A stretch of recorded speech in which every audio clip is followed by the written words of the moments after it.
we are back in Echo, chapter 16, and I sent you the new questions for these next few chapters. And we have a few that we need to catch up on.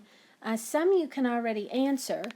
One was why Mrs. Sturbridge didn't want to adopt a boy. We heard that story yesterday. And how did she change after the incident with her son? Mr. Howard told us a little bit about that, so make sure you answer there. Why did Mr. Dow change his will? And what did he want for his daughter? What did she mean? I'm trying to undo what's been done. Now, today we're going to look at how did Mouse's advice help Mike. Okay, so make sure you answer the ones we missed. That night, Mike couldn't sleep. The hours and his problems seemed never-ending. His mind was a fog. He watched patches of light crawl across the ceiling as the moon tried to peek through the branches of the elm in the side yard. He slid from the bed and paced, clenching and unclenching his hands, feeling as helpless as he had at Bishop's. He looked at Frankie, safe and fed and sound asleep, his mouth curled in a smile. Mike picked up the harmonica and leaned on the windowsill, looking out. The North Star gleamed.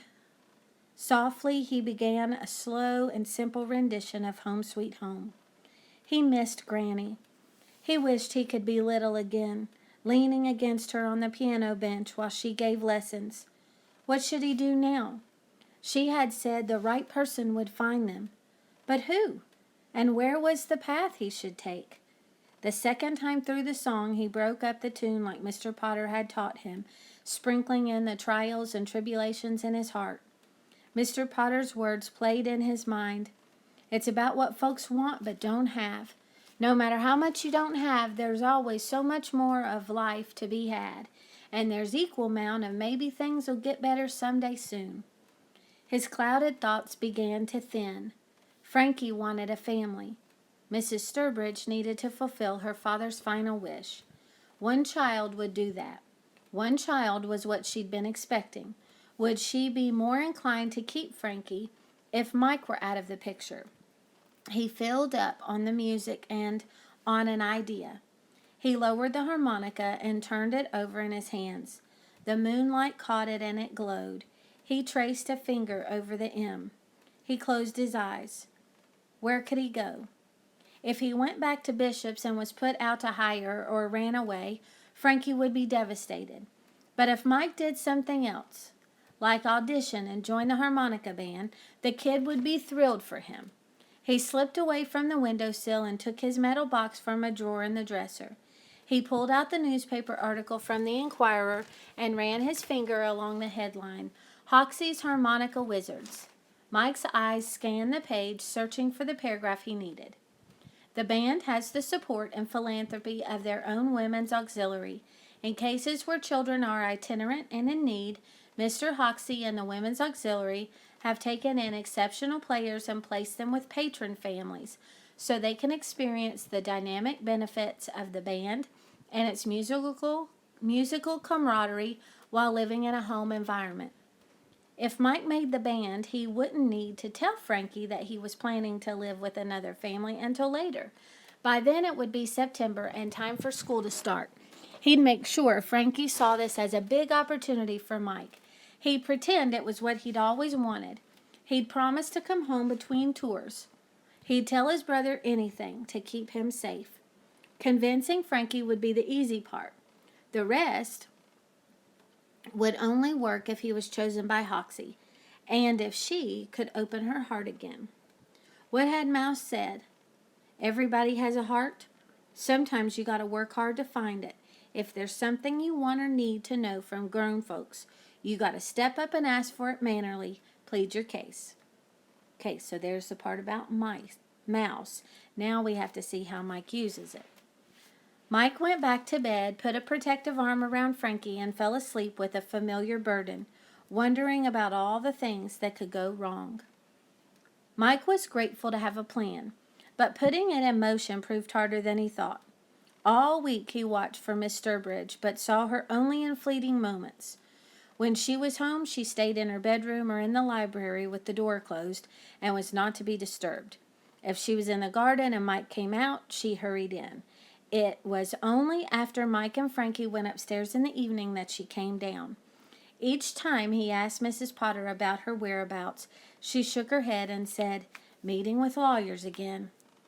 By Saturday morning, Mike was tied up in knots with worry.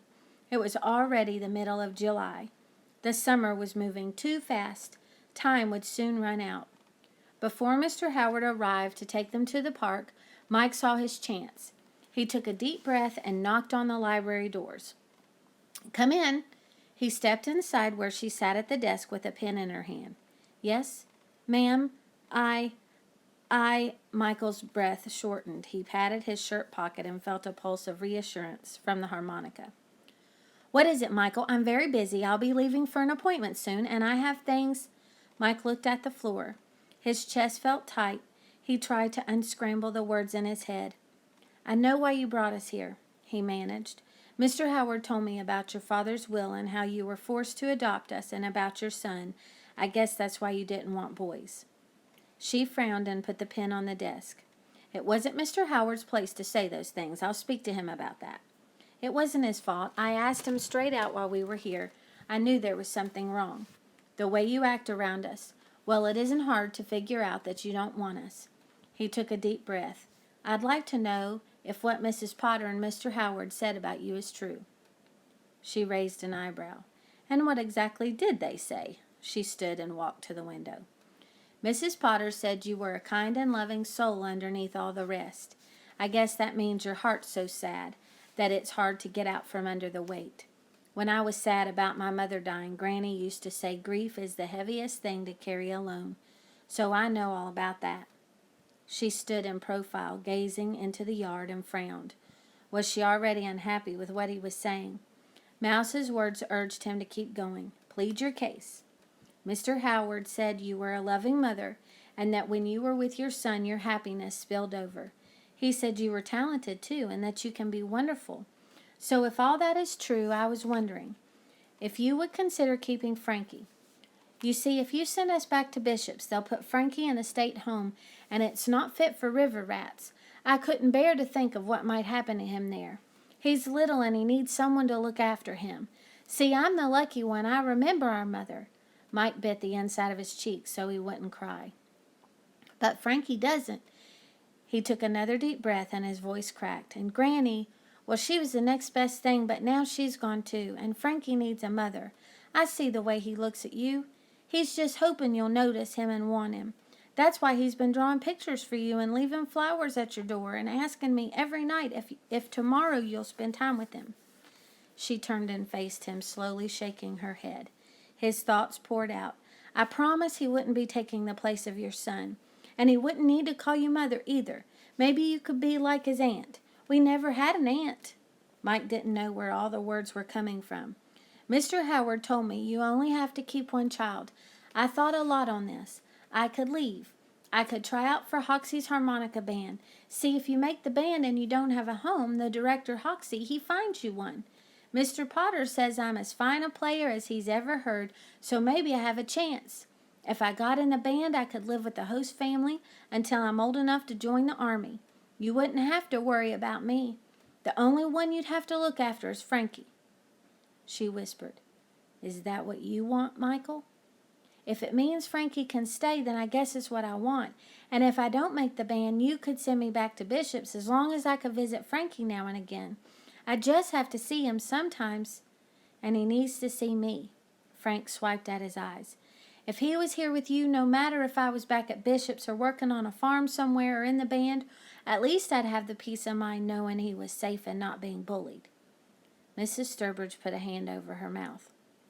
Had his words made her feel queasy? Mike couldn't stop now. "Frankie likes Mr. and Mrs. Potter real well, and Mr. Howard, he's the closest thing Frankie ever had to a father. That is, if he doesn't move to San Francisco. He doesn't want to move. One word from you, and he'd stay right here forever. He loves you." Tears welled in her eyes. The doorbell rang. "That's Mr. Howard here to take us to the park," said Mike. She nodded and whispered, "Then you better go along." "Ma'am, this is the nicest place he'll ever find. It's the nicest place anyone would ever find. My granny said that finery and fancy houses doesn't make one bit of difference unless the person who owns them has a heart as beautiful. So if it's all true what they say about you being kind and loving and wonderful, could you keep Frankie?" She turned back toward the window and stood as still as a statue, but Mike was sure he saw tears rolling down the side of her cheek. If only he knew what that meant. This is a short one. As they walked to the park, Mike couldn't shake the feeling that he'd forgotten something. But what? He touched his head to make sure he'd remembered his cap and put his hand into his pocket to make sure the harmonica was still there. Had he forgotten to say something? He still couldn't tell if Mrs. Sturbridge was more inclined to keep Frankie or if he had made matters worse. Should he have apologized for making her cry or for his boldness? Should he have at least told Mrs. Potter she was upset? "Mr. Howard, sir, I'm going back to the house," said Mike. "I forgot to do something." "Are you sure?" Mr. Howard asked. Mike nodded, smiled to reassure him, and turned back. "I'll see you later," he called. As Mike drew closer to the house, he noticed the Packard was still out front. Hadn't Mr. Potter left to take Mrs. Sturbridge to her appointment yet? He went around to the kitchen and quietly slipped inside.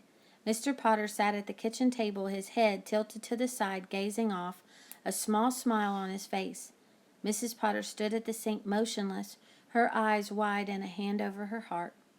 Mike took a step closer to them. When Mrs. Potter saw Mike, she quickly raised one finger over her mouth to tell him not to make a sound. What was wrong? Why did he have to be? Suddenly he understood. The piano. Someone was playing the Chopin Nocturne No. 20, the same piece he had played his first morning here, except this was masterful. Was it her?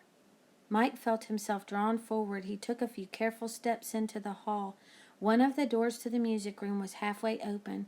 He stepped behind it and peeked through the crack of the door jamb. Mrs. Sturbridge sat at the keyboard, poised and elegant, her arms and head leaning into the music as it filled the room. Mike breathed it in, almost sighing with the emotion of it. Mr. Howard was right. The world seemed to stand still, riveted. He felt his eyelids drop as he was swept into the piece. Moments later, he was jarred from his trance by an angry clamor. He peered into the room again and saw Mrs. Sturbridge pounding on the keys. He felt a hauntingly familiar tremor in his bones. In his mind's eye, he was back in Granny's parlor, hammering on the piano, sadness traveling from his heart to his fingers, filling the room with grief. He blinked back tears. He knew this pain. Mrs. Sturbridge pushed away from the piano, stood and swung her arm at the prop. The lid crashed in a deafening clap. She dropped to the piano bench and collapsed across the keyboard, burying her head in the crook of an elbow. She trembled from her sobbing, dissonant notes erupting with each heave of her body. Mike pressed himself against the wall, his eyes stinging. As Mrs. Potter rushed past him, he stayed frozen. He still hadn't moved when she emerged with her arm around Mrs. Sturbridge, now a limp rag doll, and guided her upstairs. Was all this his fault? Had he asked for too much? Okay, now your last questions are, what is significant about her playing the piano? Why is it a big deal that she was playing? And in what ways are Mike and Mrs. Sturbridge alike? I want you to answer that question in the comments to this video. Give me a good sentence comparing Mike and Mrs. Sturbridge.